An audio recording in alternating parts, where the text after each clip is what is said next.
Can I ask you something that might be weird? Those are your best questions. Do you know what you're doing? Like, as a man, do you feel like you know what that means? What you're supposed to be? Because I've been thinking about it and I genuinely don't have a clean answer. And that's been bothering me more than I expected. How long have you been sitting on that question? Honestly, years. But it got louder recently. Why recently? I don't know. Maybe because I'm older now and the question feels more urgent? Like when I was 20, I could just be confused and call it figuring things out. Now I'm past figuring out age and I'm still figuring things out. For what it's worth, I think a lot of men are exactly where you are. Quietly confused about the same thing? Quietly confused, not saying it, hoping no one notices. And nobody does say it. Almost nobody. So let's say it. Yeah, let's say it. Okay, so here's where I want to start. Because I think before we can talk about what it means to be a man now, we have to be honest about what the old version said. Like what the instructions actually were. The provider, the protector, the one who doesn't flinch. Right. Provide, protect, don't show weakness, fix things, be the stable one. And underneath all of that, your worth is basically tied to what you produce and whether you can handle it. Your value is functional. You're worth what you do, not who you are, what you do. For a long time, that worked as a frame, imperfectly, but it worked. And then it got complicated. Rapidly.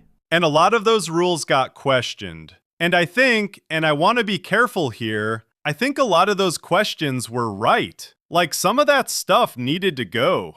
The bottling everything up until you break, the emotional isolation, the strength that was actually just avoidance dressed up as toughness. Yeah, that stuff. That was costing people, costing men a lot, quietly. And now? And now the old instructions are gone and I'm standing here going, okay, so what now? The manual got deleted. And nobody handed out a new one. Here's what I think happened in the gap.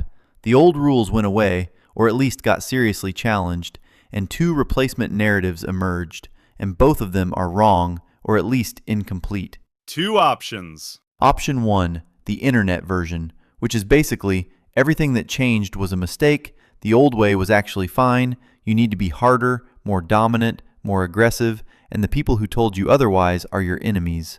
The manosphere thing. Right, and I want to say something about this that I think gets missed. The men who end up there aren't bad people. They're usually just genuinely lost, and someone handed them a map with a very clear direction, and it felt better than having no map at all. Certainty is a drug when you're confused. Exactly, and the map is wrong, and it makes people worse, and the destination is bad. But the need underneath it, to have a clear framework for what you're supposed to be, that's a real need. And option 2? Option 2 is the response to option 1, which basically says, just be a good person, be vulnerable, be open, tear down all the old structures and build something from scratch. And that's right? It's not wrong, but it's also not complete, because it tells you what to remove without replacing what it removed. Like you can't just take away the frame and expect the building to stay up. So we're stuck between a bad map and no map. Most men, yeah. Somewhere in that uncomfortable middle where the old instructions don't fit and the new ones aren't clear yet. That middle is a really lonely place. It really is. Can I talk about the work thing? Because I think this is the one that gets me most personally. Go. For a long time, and I felt this growing up even if nobody said it explicitly, your job was the answer to the question, who are you? Like that was the thing. You're what you do. And even now, like if you ask most guys who they are, they lead with the job. What do you do is the same question as who are you? Right, and the problem now is that anchor is gone. Like work is not what it was. People switch careers, get laid off, do 5 things at once, hustle on the side, work from home in their pajamas. The job doesn't give you the same stable identity it used to. Work became a moving platform instead of a foundation. And if your sense of self was sitting on that platform, it's moving now too. There's research on this. Men report that economic uncertainty doesn't just stress them out financially, it cuts to their sense of self, their self-esteem. who they are. Because if you are what you do and what you do is unstable, then who are you? Identity vertigo. I've felt that. I have genuinely felt that. Like a job changes or a thing doesn't work out, and it doesn't feel like a professional setback, it feels like a personal one. Because for men, it often is. And nobody talks about that. Almost nobody. Can I say something that I don't usually say? Yes, absolutely. Say the thing. I think the thing men are most missing right now, more than a new definition of masculinity, more than a new set of rules, is just people to be honest with, like other men, where you don't have to perform anything. Yeah. Because the performance is exhausting, and I think most men know it's a performance, at least some of the time, and you look around for a space where you can put it down, and it's not there, or it's not obvious, or it feels like admitting you need it is itself a failure. Needing people is not in the old manual. No, needing people is weakness in the old manual. Handle it yourself. Figure it out. Don't burden anyone. Which is insane because you cannot actually handle everything yourself. No one can. Right, but we're trained to act like we can. And then when we inevitably can't, we do it privately, silently, hoping nobody notices. The sitting in the car thing. What? There's this thing, I don't know if it's universal, but it feels like it might be, where guys sit in their car before going inside somewhere. Like just sit there for 5-10 minutes, just decompressing alone before they have to walk in and be okay. I do that. Everyone does that. I do that more than I realized.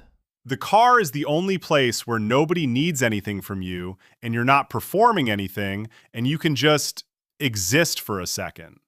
That's the need right there. That's what's missing from everywhere else. And the problem is, sit in the car alone for 10 minutes every day isn't a scalable solution. No, the solution is having actual places, actual relationships, where you can do the car thing, but with other people, without judgment. And men don't have those. Men statistically have far fewer of those than women.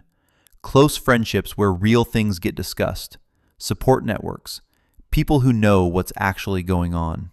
We talked about this in the friendship episode. It connects. All of it connects. Yeah. You know what I think the real thing is? Like underneath all of this, the rules changing, the identity stuff, the work thing? Say it. I think men were given a deal, and the deal was you don't have to deal with your inner life. You don't have to sit with feelings or examine yourself or build emotional fluency. You just have to perform, produce, function. And in exchange, you get status, respect, a defined role, a place in the structure. And then the deal changed. The deal changed. The inner life stuff is now expected. The emotions, the self-awareness, the vulnerability, it's on the table now, which is good, but nobody came back and said, and by the way, here's how to actually do that. Here's the training you never got. The expectation arrived without the education. You're supposed to be emotionally intelligent now, but the entire previous generation of men was taught the exact opposite of emotional intelligence. So you've got guys in their 20s and 30s and 40s who want to show up differently than their dads did, but genuinely don't know how. Not because they're bad, because nobody taught them. The gap between wanting to change and knowing how to change. And that gap is enormous, and it's quiet, and nobody admits it, and men just kind of muddle through, trying things, getting it wrong sometimes, hoping they're doing better than the version before them. Most of them are. You think? Yeah, the fact that they're trying at all is the thing the generation before them often didn't do. Trying counts. Trying counts. So what does it actually look like? A man who's figured some of this out. What does he look like? I don't think he has it figured out. I think he's just engaged with the question, still asking, not locked into one answer. Someone who got comfortable not having the full answer. Someone who can handle being uncertain about himself without falling apart or getting rigid about it. That's actually harder than following a rigid code. Way harder. Rigid codes are easier. You just follow them and you don't have to think. The thinking is the hard part. The ongoing thinking. Not thinking once and arriving at a final version of yourself, but staying with the question your whole life. That sounds exhausting, honestly. It is. It's also the only version that actually works. Because the rigid code breaks. The rigid code always breaks eventually. Reality is too complicated for any rigid code to cover. So the move is to be flexible enough to handle reality when it doesn't match the code. Which requires knowing yourself, which requires the inner life work, which requires the thing nobody trained us to do. So we're back at the beginning. We're back at the beginning, but maybe a little less confused than when we started. A little. That's the move, a little less confused. One conversation at a time. Hey, Yeah, thanks for having this conversation. you literally had to ask me to. I know, but still. Yeah, same. Is that weird to say? A little, but the good kind of weird. The good kind. The kind that means something. Yeah, the kind that means something. We should do this more. What, talk? Actually talk, yeah. We're on a podcast. I mean, outside the podcast. Yeah, we should.